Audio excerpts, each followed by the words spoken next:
मुल्क जब टूटा था तो यही हुआ था कि इलेक्शन पोस्टपोन कर दो।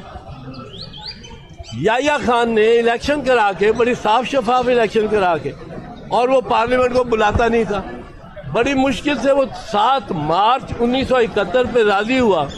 7 मार्च 1971 को उसने पार्लियामेंट बुला ली और फिर 4 मार्च को मुलतवी कर दिया गैर मुअय्यना मुद्दत के लिए।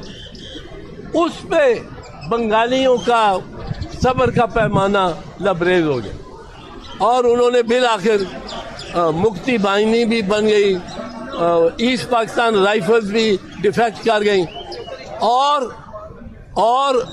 जो फिर जो हुआ कि पाकिस्तान टूट गया। ये बर्दाश्त नहीं कर सका। आइन ने इसलिए कहा है 90 दिन जमा इकानवे ने